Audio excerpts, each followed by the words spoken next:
ඒ තරම් ව්‍යාප්ත වෙලා. ව්‍යාප්ත. ඒ කියන්නේ මම මෙන්න මෙහෙම හිත පවත්තන්නේ. මේ වගේ මිනිස්සු කතා කරන්නේ. ලිඳ ගාවද දැන් අද ලිඳ ගාව එහෙම කතා කරන්නේ. නෑ. ඒ ජීවනම කාලේ බුද්ධ ශාසනයේ දීප්ති හොඳම. ඉතින් අදට මේ තත්ත්වයට එන්න ඕනේ කොහොමද ඕන දෙයක් ඉතින් ඉස්සර නෑ. කාලයක් යද්දී එහෙම විනාශ වෙනවනේ. ඉතින් අවසානයේ හරියට රහතන් වහන්සේලා ඉන්නවා. ඔව්. කහ නූලක් බැඳගෙනත් රහතන් වහන්සේලා ඉන්නවා කියලා තියෙන්නේ. නැහැ කියලා නෙමෙයිනේ. ඔව්. එහෙම වෙන්න ඕනේ ඉතින්. රෙද්ද වෙනස් වෙලා හරි රහතන් වහන්සේලා ඉන්නවා නේ. සංඝාරාව කන්ටක් ගැන කියන්න ඕනේ නැහැ. ඒ කියන්නේ රහතන් වහන්සේලා එදා ඉඳන් අද වෙනකම් නැති වෙලා නැහැ කවදාවත්. ඒ ස්වභාවය වෙනස් වෙලා ඉඳලා තියෙනවා. එහෙමම පැවතිලා තියෙනවා නේද? ඒ කියන්නේ අර එළියෙන් බලනකොට පේන එක විතරයි වෙනස් වෙලා තියෙන්නේ. නැත්තම් මේ එදලාන්තේ ඒ විදිහටම තියෙන්නේ. ඉස්සර රහතන් වහන්සේ බොහෝ දුරට ඉඳලා තියෙන්නේ පාංශුගෝල චීවරයක්නේ. ඔව් මලමිණි උතුපේවර. දැන් අද ඉතින් තියෙන නිසා ඒක අඳින්න ඕනේ නැහැ. ඔව් දැන් අද එතකොට බැලුවට එයාගේ ඒ රෙද්දෙන වෙනස් වෙලානේ. ඔව්. ඒක නේ මිතින් පරිවර්තනයක් දැන් අදට තියෙන එක ඊළඟ කාලෙට ওই සිවුරි ස්වභාවය තව වෙනස් වෙන්න පුළුවන් ඉතින්. ඔව්. සාමාන්‍ය අලුත් වෙලා තියෙනවා දැන්. ඉතින් රහතන් වහන්සේ කෙනෙක් ඒක අඳින්න පුළුවන්. මොකද මේ ප්‍රශ්නයක් නෑ. ඒ කාලේ තියෙන ඇඳුමනේ. ඔව් මේක අනිත් එක ඉතින් දැන් රහතන් වහන්සේ කෙනෙක් ඒක කොහොමත්ම ප්‍රශ්නයක් වෙන්නේ නැහැ. නෑ ඉතින් මේක ඇඳුම පරිහරණය කරනවා. එතකොට අර කහ නූලට යන තැනදී වෙනස් වීම ගැන අපිට අදට ඉඳලා හිතා ගන්න පුළුවන්. සාමාන්‍ය වෙන්න පුළුවන් කියලා. එහෙම ගිහිල්ලා අන්තිමටම ඒක තමයි රෙද්දස් ඒ බාහිර සොට්ටලම ගැන කිව්වා. ඔව්. ඉතින් ඒක වෙනස් වෙන්න පුළුවන් ඉතින්. නමුත් එදා හිටපු රහතන් වහන්සේත් අද ඉන්නේ කෙනත් එකම එක්කෙනා ඇත්තන්තියනේ. මේ ලෝක දේශ මොහ ප්‍රහාණය වුණා නම් ඉතින් ඒකේ වෙනසක් තියෙන්න බෑ. ඒක නම් රහතන් වහන්සේ කියන්නේ කන්නහව දුරු වුණා කියන එක නම් ඉතින් වෙනසක් වෙන්න බෑ. අතුලාන්ත ස්වභාවය. ඔව් අතුලාන්ත එකයි. ඔව්. එකම ස්වභාවයක්. ඒයි ගති ගුණ එකමයි. එදා වුණ එකනත් අද වුණ එකනත් දෙන්නම එකයි. එකම ස්වභාවය. එකම ස්වභාවයක තියෙනවා. දැන් ප්‍රශ්නේ මතුවෙනවා මේ එහෙම මේ හැමෝම එහෙම එකම ස්වභාවය නම් ඇයි මෙහෙම මේ වගේ මේ ආරවුලක් ඇති වෙන්නේ කියන කාතර කියලා. ආරවුල ඇති වෙන්නේ රහතන් වහන්සේලා එක නෙවෙයි. ඔව්. නිකන් ඒගොල්ලෝ අතර තියෙන්න ඕනේ. ඔව්. ඒ කියන්නේ තාම ඒ ස්වභාවයට පත් වෙලා නැහැ. බුදුහාඳුරන්ගේ අතරේම ඉන්න එක්කෙනෙක් මේ තීව්‍ර දෙක තුනක් තියාගත්තම බුදුහාඳුරන් ගාවට ගිහින් කියනවලු ඒ කාලේ මෙන්න මෙයා තීව්‍ර දෙක තුනක් පාවිච්චි කරනවා. ඉතින් අදත් ඉන්නවනේ එහෙමයි. ඉතින් ඒ වගේ ප්‍රශ්න තියෙනවා තමයි ඉතින්. පන්සල ඇතුලේ තියෙනවා සමාජගතවත් තියෙනවා. ගිහියෝ පැවිදි අය අතරත් ඔය ප්‍රශ්නේ තියෙනවා. ඒගොල්ලෝ දන්නේ නැහැ කොච්චරට අනවා එහෙම කරන්නේ කියලා. කොච්චරට අනවා කියන්නේ සිවුරු දාගත්ත ඵලයට කොච්චරක් වෙනස් නැහැ නේ. එඳුමින් හොයන්න බෑ ඒක. සිවුරු දාගත්තට සිතුම් පැතුම් එකම ස්වභාවය. ඔව්. පරිවර්තනය වෙලා සිවුරු දාගත්තේ නැහැ. ඔව්. එතකොට ඒකේ වෙනසක් බලාගෙන බැරි බව අර බලන් ඉන්න ගිහිය දැනගන්න. ඔව් ඒක හරි. ඒගොල්ලෝ දන්නේ නැහැ මෙයා සාමාන්‍ය කොච්චරක් සිවුර විතරයි වෙනසට තියෙන්නේ. දැන් මෙතන මට හිතෙන්නේ මේ දැන් මොකද පන්සල එක්කලා ගත්තාම නම් ගිහියෝ බලාපොරොත්තු වෙන විදිහට ඕන මේ හාමුදුරුවෝ ඉන්න. ඒ කියන්නේ ගිහියා හිතන විදිහට හාමුදුරුවෝ නොවුනොත් හාමුදුරන්ට මොන ප්‍රශ්නයක් තියෙනවා. බනින්න. ඒකනේ පොතපතේ පෙන්වලා තියෙනවනේ මෙන්න හාමුදුරුවෝ ඉන්න ඕන විදිහ. ඔව්. ඒ විදිහ නැත්තම් කන්න දෙන්නේ නැහැ. ඔව්. ඒකෙන් ප්‍රශ්නිකුත් තියෙනවා.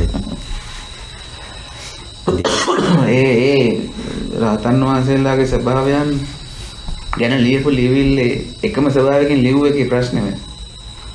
විස්තර කරන්නේ මෙන්න මෙහෙමයි ඉන්න ඕනේ. ඒක නා ලියපු පොත්වල ප්‍රශ්නේ. ඒ කියන්නේ ඔය දැන් අදටත් ඔය කතා වෙන්නේ මේ ලියපු එක්කිනාගේ රහතන් වහන්සේ ගැන. එයාගේ රහතන් වහන්සේලා මේ හැමෝම අහන කෙනා ඒ රහතන් වහන්සේ ආරුඩ කරගෙන. ඔව්. එන්නේ යා වගේ වෙන්න ඕනේ. ඔය ලියපු කෙනාට අනුව ඉන්න ඕන රහතන් වහන්සේ තමයි මේගොල්ලෝ හිතන්නේ. දැන් මේ පොත බලපු කෙනාට ගිය රහතන් වහන්සේ ඒ වගේ. ඔව්. එහෙනම් මම අර කතාවක් අහලා තියෙනවා අර මේ පොඩි හාමුදුරුවෝ කෙනෙක් නම් රහත් වෙලා දානෙකට වැඩමගෙන යද්දී ඒ ගෙදර මිනිස්සුත් එක්කලා අර මඩවලකින් පැන්නයි කියලා. මේ මඩවල උඩින් ඔය වැහලා පොඩ්ඩ මඩවලක් තිබිලා ඒක උඩින් පැනලා යද්දී මේ ගිහියා හිතුවලු මඩවල උඩින් පැන්නනේ දෙන්නේ ගිලන් පස්සේ කියලා. ඊට පස්සේ ආයෙ තව මඩවලක් තියනවලු.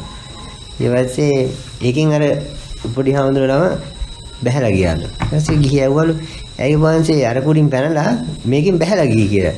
මම මේකෙන් පැන්න නම් මට දාන්නේ නැති වෙනවා. ඉතින් ඒ වගේ ඉතින් ඒකට එහෙම එයාට මේ මෙන්න මේ ස්වභාවයමයි තියෙන්නේ කියලා ඉතින් කියන්න බෑ. ඒකට ඒගොල්ලෝ එහෙම දුවලා පැනනත් ඉතලා තියෙනවා නේද? එහෙම මැනනම් ඉතින් මැනලා පරාදයිනේ. අර මනුස්සයට හොයාගන්නම් බැරි වෙනකම්. ඇයි දාගත්තු මේ අන්තිමට කිව්වම තමයි තේරුම් ගත්තේ. නේද නැත්නම් නාන්දේ ඒකට මඩවලේ පයින්නත් පුළුවන්. පයින්නත් පුළුවන්. මඩවලේ බැහැලා යන්නත් පුළුවන්. එතකොට හොයන්නම් බෑනේ නාතන්. ඒ බලනකොට ඔක්කොම කරලානේ අතන. ඔව්. ඒක හරි. දැන් ඔය කතාවේදී වුණත් මේ දැන් ඔය කතාවෙන් වුණත් ඔය කතාවේ මේ එළියට එනවා අඩුයි. ඕකෙනුත් වෙන ආදර්ශයක් ලියන්නේ. ඒ අදාළ කොහොම එකක්ද කියලා මට තේරෙන්නේ. ඒකෙන් ගන්න එක. ඔව්. ඒකෙන් එන්නේ මට තේරෙන රහතන් වහන්සේට මිනිස්සු හිතන එක කියන්නේ හිත කියවන්න පුළුවන් කියන වගේ අදහසක් තියෙනවා. නමුත් ඇත්තටම මේ කතාවෙන් පෙන්වන්න උත්සාහ කරලා තියෙන්නේ රහතන් වහන්සේට එහෙම මඩවල උඩින් පැනලා යන්නත් පුළුවන් ඕනනම් බැහැලා යන්නත් පුළුවන්. එයා කැමති විදිහට එයාට යන්න පුළුවන් කියලා. එහෙම මේ ඔය කියන සංවර ස්වභාවයක් එහෙම මහා විශාලයට නැහැ කියලානේ කියන්න උත්සාහ කරන්නේ. උත්සාහ කරන්නේ. නමුත් අද දාගන්නෝ අරයාගේ හිත කියනවා. ඒතකොට යම් මිනිස්සෙක් අපි හිතමුකෝ මේ දහම හොඳටම තේරුම් අරන් ඉන්න කියලා. මෙයා උත්සාහ ගන්නවා අර මිනිහා හිත කියවන්න. ඔව් ඔව්. ඉතින් මෙයා රහත් වෙන්නේ නැහැ නේ කවදාවත්. වෙන්නේ නැහැ. ඉතින් එයා රහත් වෙලා වුණත් එයාට මේ සැටිස් නැහැ එයා රහත් කියලා. මොකද හිත කියවන්න බෑ. ඔව් ඒක හරි. ඒක අනිත් කට්ටිය දැන් රහත් වෙච්ච කෙනෙක් වුණත් දැක්කම මං හිතන දේ යාට කියන්න බැරි නම් එයා රහත් නෙමෙයි. ඉතින් මේ වගේ ප්‍රශ්නයකටත් අරුබුදයකටත් යනවනේ. ඒක උඩින් යන්න බැරි නේද? ඔව්. මොනවා ප්‍රශ්න? රහතන් වහන්සේලා හම්බ වෙන්නේ නැහැ බාහිරින්. බාහිරින් හම්බ වෙන්නේ නැහැ නේද? බාහිර පෙන්මින් එහෙම හොයන්න බෑ. බුදුහාඳුරෝ බාහිරින් හොයන්න පුළුවන් නම් බුදුහාඳුරෝ දැක්කමයි මිනිස්සුන්ට හොයන්න පුළුවන් වෙනවා. ඔව් ඔව්. බුදුහාඳුරෝ දැකලත් බැරි නම් ඔව් ඔව්. රහතන් වහන්සේ කෙනෙක් දැකලා කොහොමවත් බෑනේ. බෑනේ ඔව් ඔව්. අර ඔබට උදාහරණ දෙන්න. ඔව්. මැටි බලන් හදන ගෙදරක නැවතිලා ඉද්දි රජ කෙනෙක් ඇවිල්ලා එයා නැවතිලා ඔව්. ඉතින් ඒ ගෙදර මිනිස්සුත් ඇවිල්ලානේ මේ සුදාඳුරු ඇවිල්ලාද නවතින්න පුළුවන්ද කියලා අහද්දී ගෙදර මිනිස්සු කෝ මේ ඔයාලට කලින් එක්කෙනෙක් ඇවිල්ලා නතර වෙලා ඉන්නවා. එයාගෙන් අහලා තමයි මේ ඔයාලට කියන්න වෙන්නේ කියලා. දැන් බුදුහාමුදුරුවෝ නම් අර ඇස් විහිදගෙන උන්නා නම් ප්‍රශ්නයක් ඒකෙන් මදුර ගන්නවනේ. ඔව්. අන්න බුදුහාමුදුරුවෝ ඉන්නවා. ඒක ඉතින් අර අඳුරගත්තෙත් නැහැනේ. ගෙදර මිනිස්සු අඳුරගත්තෙත් නැහැ.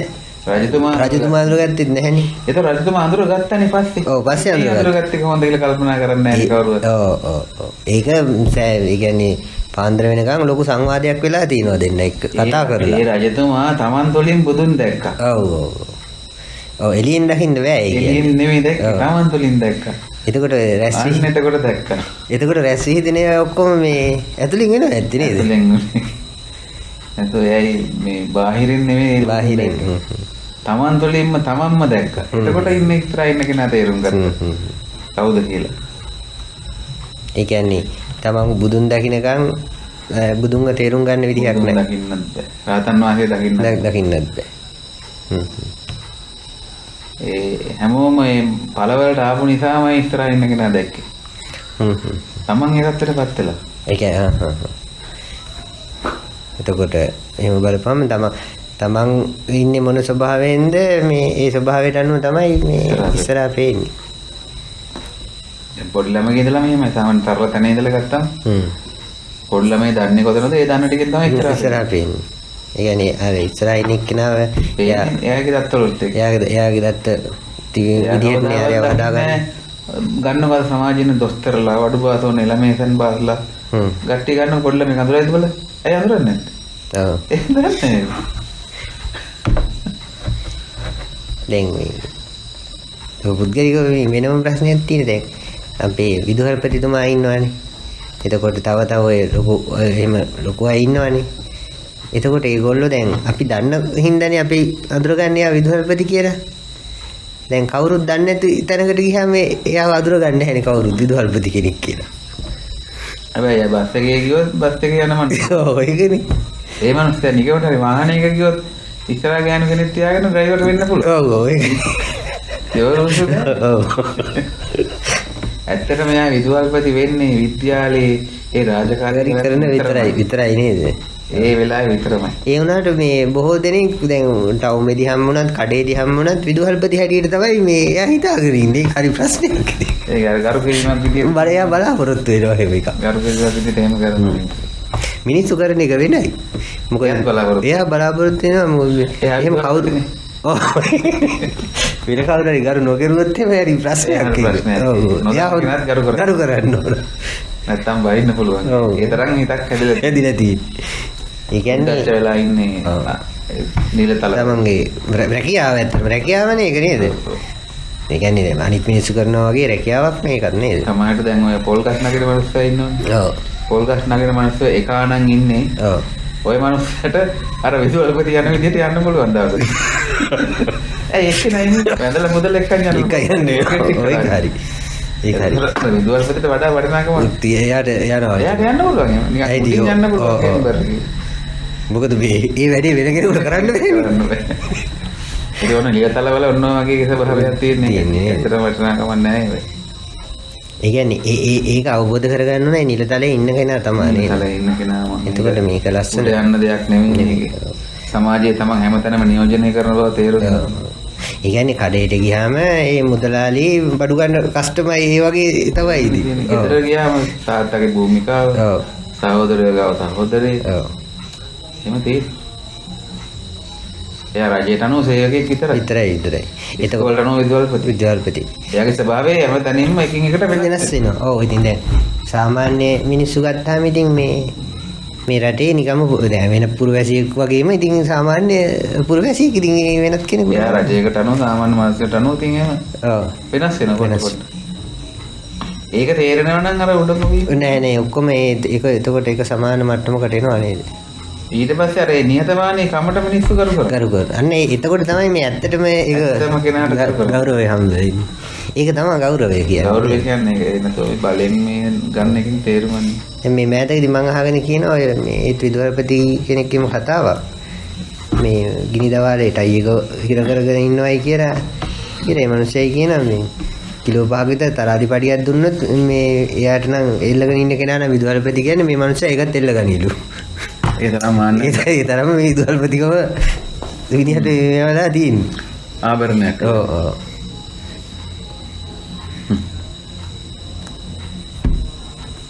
ඉතින් ඒක මේ රැකියාවක් එහෙම නැත්නම් එයාගේ ඇත්තටම රස්සාවනේ නේද?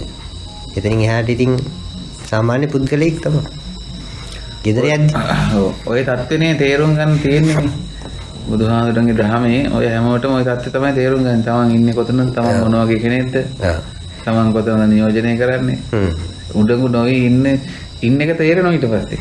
ඒ කියන්නේ මේ තමුන් ගැන තමයි මේ කියලා දෙන්නේ නේද? තමුන් ගැනම තේරෙනවා ඊට. තමුන් ගැන තමයි මේ තේරුම් කරලා දෙන්නේ. ඔය මොකක්වත් ඉහළ නැහැ කියලා තමයි තේරෙන්නේ. තමන් දැනගත්තා නම්. ඔව්. ඒ කියන්නේ විදුහල්පතිතුමා කණෙන් අහපු ටිකයි ඒ අහපු ආකාරයේ ඒ ආකාරයෙන් ඒ වෙලාවේ ඇහිච්ච ටික ගෙවල් වල තිබිච්ච පසුබිම් ටික සමාන වුණා නම් තව පුජ්‍යලයට එයත් විදුහල්පති කෙනෙක්. ඉතින් මෙයාට ඇහෙන ටික, පේන ටික, දැනෙන ටික ඒක සමානව නෑ තව කෙනෙක්ට.